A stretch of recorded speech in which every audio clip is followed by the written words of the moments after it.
Ananya's Nana Nani Coimbatore, a paradise for senior citizens. SVC Aditya Ram movies தயாரிப்பில் சங்கர் இயக்கத்தில் ராம் சரண் நடிக்கும் game changer ஜனவரி 10 முதல். வணக்கம் குமுதம் நேயர்களே. ஸோ இன்னைக்கோட சினிமா அப்டேட் என்ன பார்த்தீங்கன்னா, முதல் நியூஸாக விடுதலை படம் தான்.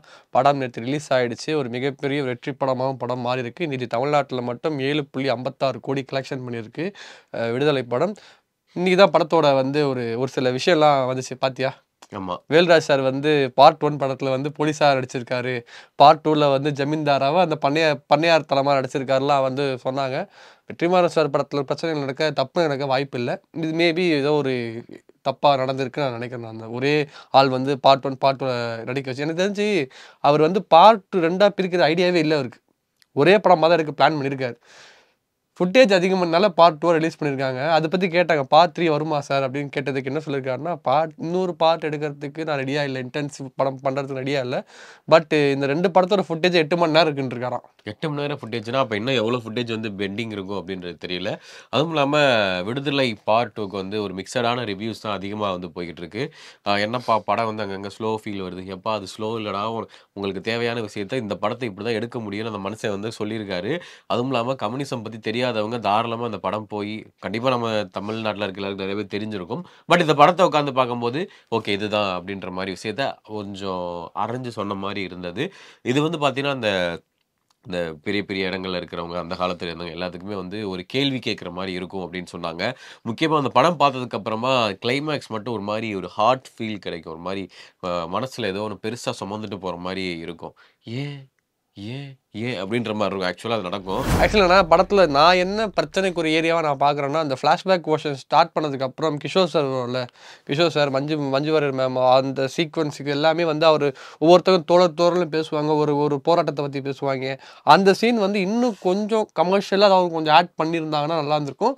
பட் வெற்றிமாறன் சார் இந்த படத்தை நம்ம ஒரு ரியல் லைஃபாக சொல்லும் போது அதை சினிமா தன்மை வேணாமே அப்படின்னு சொல்லிட்டு ஒதுக்கிட்டாருன்னு நான் நினைக்கிறேன் நான்.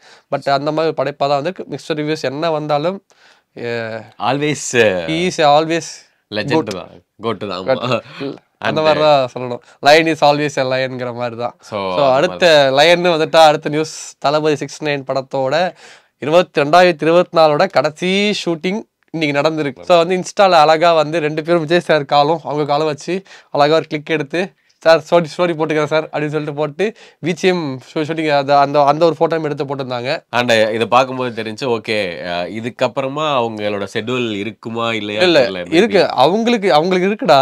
அவங்க என்னன்னா 2024 தான் கடைசி டேன்னு சொன்னாங்க. அவங்களோட ஷூட்டிங் இன்னும் இருக்கு. உபேந்திரா அப்படின்ற ஒரு ஆக்டர் தெரியும் நமக்கு. சத்தியம் படத்தில் ஒரு போலீஸாக நடிச்சிருப்பாரு. ஸோ அவர் நம்ம தமிழ் சினிமாவில் அடுத்து கூலி படத்தில் ஒரு முக்கியமான ரோல் நடிக்க போறாரு, நடிச்சுக்கிட்டு இருக்கிறாரு. ஸோ அவருடைய உபேந்திரா சார் பற்றி சொல்லணும்னா நிறைய பேர் தெரியுமான்னு தெரியல. அவர் ஆக்சுவலாக ஆரம்ப காலங்களில் ரியல் கேங்ஸ்டரை வச்சு படம் பண்ண பெரிய ஒரு டைரக்டர் அப்படின்னு தான் சொல்லணும். அவரோட படங்கள் பார்த்தா தெரியும். ஸோ அதில் அவ்வளோ போல்டான விஷயங்கள் பண்ணியிருப்பாரு மனுஷன். ஸோ யூஏன்னு ஒரு படம் வந்திருக்கு. அந்த படத்தோட அது டைட்டில் கார்டு, அதாவது ஆரம்பத்திலே ஸ்க்ரீனில் ஒரு விஷயம் போட்டிருக்கிறாங்க. என்னன்னா, நீங்கள் புத்திசாலியாக தயவு செஞ்சு தேட்டரை விட்டு வெளியே போயிருங்க அப்படின்னு சொல்லியிருக்காங்க. ஸோ மேபி இருக்கலாம். ஏன்னா அந்த ட்ரெய்லர் ஒரு வித்தியாசமாக இருந்துச்சு. அவர் ஒரு பெரிய ஒரு லெஜெண்ட் டேரக்டர்னு சொல்லலாம். ஸோ இப்போ ரீசெண்டாக நடக்கக்கூடிய இந்த கிரிட்டிசிசம், பெரிய அறிவாளித்தனமாக ரிவ்யூ நிறைய பேர் கொடுப்பாங்க. ஸோ அவங்க எல்லாருக்கும் ரிப்ளை கொடுக்குற மாதிரி இருக்கும் நினைக்கிறேன். ஸோ அதுக்காக தான் அவர் வச்சிருப்பாரு. ஸோ அதை மிஸ்கம்யூனிகேட் பண்ணுற மாதிரி விஷயங்கள் நடக்குது. ஸோ எது எப்படியோ பார்க்குற ஆடியன்ஸ் படம் பார்த்துட்டாங்க. ஏன்னா தேட்டருக்கு படத்துக்கு வரணும்னு சொல்லிட்டு காசு கொடுத்துட்டாங்க. படத்தை பார்த்து தான் ஆகணும்னு சொல்லிட்டு பார்த்துக்கிட்டு வந்ததாகவும் சொல்லப்படுகிறது. என்ன ப்ரோ கரெக்டா? நேற்று ஒரு நியூஸ் ஒன்று வந்துச்சு. விடாமுயற்சியிலேருந்து ரம்யா அவங்க ஜாயின் பண்ணுறாங்க அப்படின்னு சொல்லிட்டு அனௌன்ஸ்மெண்ட் பண்ணாங்க. ஆனால் அதுக்கு ரசிகர்கள் மத்தியில் கொஞ்சம் ட்ரோல் தான் கிடச்சிருந்தாங்க.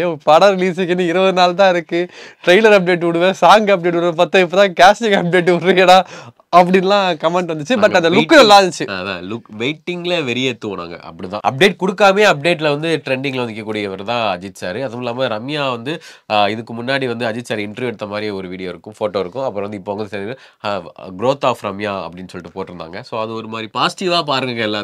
எல்லாத்தையும் ட்ரோல் எனக்கு என்ன புரியல. ஓகே, ஸோ புஷ்பா 2 உடைய ஓடிடி ரிலீஸ் எப்போ அப்படின்னு ஆடியன்ஸ் பொட்டி வந்துருச்சு.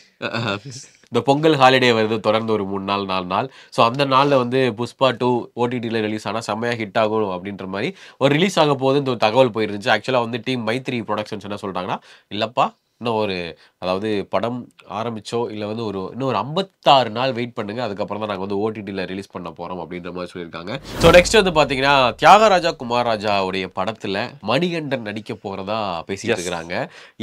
அது பேசிக்கிட்டு தான் இருக்காங்க. அது ஹேப்பனிங் ஆச்சு அப்படின்னா உண்மையிலே வந்து செம்மையான ஒரு அப்டேட்டாக தான் இருக்கும். ஏன்னா ஆக்டிங் அண்ட் டைரக்டிங் அந்த ஒரு விஷயம் வரும்போது செம்மையாக இருக்கும். தியாகராஜா குமாரராஜா சார் ஒரு படம் பண்ணால் ரொம்ப லேட்டாக பொறுமையாக தான் பண்ணுவார். ஏன்னா நம்ம எல்லாத்துக்குமே தெரியும். ஸோ கொஞ்சம் பொறுத்திருந்து இந்த மாதிரி அப்டேட்ஸ் எல்லாம் நம்ம பார்க்கலாம். இந்த மாதிரி சினிமாவில் நீங்கள் என்ன 2025 என்ன எதிர்பார்க்குறீங்க? இன்னும் 10 நாள் இருக்குல்ல, ஓகே, இந்த 10 நாள் என்ன எதிர்பார்க்குறீங்க 2024 அப்படின்றத கீழே கமெண்ட் பாக்ஸில் போட்டுருங்க. அன்டில் தென் உங்களிடமிருந்து விடைபெறுவது உங்கள் யோகி மற்றும் கௌதம். நன்றி, வணக்கம். Ananya's Nana Nani Coimbatore, a paradise for senior citizens. SVC Aditya Ram movies தயாரிப்பில் சங்கர் இயக்கத்தில் ராம் சரண் நடிக்கும் கேம் சேஞ்சர் ஜனவரி 10 முதல்.